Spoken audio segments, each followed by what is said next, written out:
రాజన్న సిరిసిల్ల జిల్లా Illanthakunta police station పరిధిలో వల్లంపట్ల గ్రామంలో నిన్నటి రోజున మధ్యాహ్నం సమయంలో సిరిసిల్ల డిపో చెందిన ఒక ఆర్టీసీ డ్రైవర్పై దాడి జరిగిందని మనం వైరల్ అవ్వడం చూశాము. ఇందులో సిద్దిపేట జిల్లా గంగాపురం గ్రామానికి చెందిన పిట్టల శ్రీకాంత్ అనే అతను వల్లంపట్ల నుండి కారులో ఫ్యామిలీతోటి తన ఊరికి వెళ్తుంటాడు. అదే సమయంలో బస్సు ఆపోజిట్లో వస్తుంది.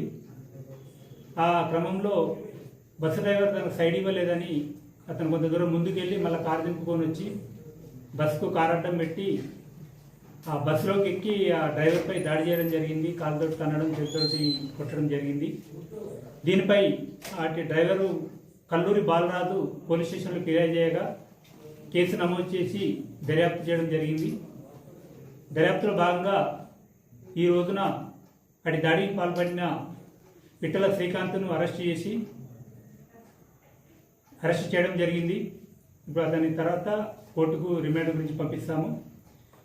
ఈ సందర్భంగా నేను ప్రజలకు తెలియజేయనగా మీరెవరు కూడా చట్టాన్ని చేతిలోకి తీసుకోవద్దు. ఎవరైనా మీకు సైడ్ ఇవ్వకుంటే అదే ఉంటే ఆపి బస్ పైన ఉంటుంది, వాళ్ళకు కంప్లైంట్ చేయండి లేదా పోలీస్ స్టేషన్కి చేయండి. అంతేగాని చట్టాన్ని చేతిలో తీసుకొని బస్సు డ్రైవర్లపై దాడి చేస్తే కఠినంగా చట్ట ప్రకారం శిక్షింపబడతారు. కావున ఇది గమనించాలని తెలియపరుస్తున్నాం.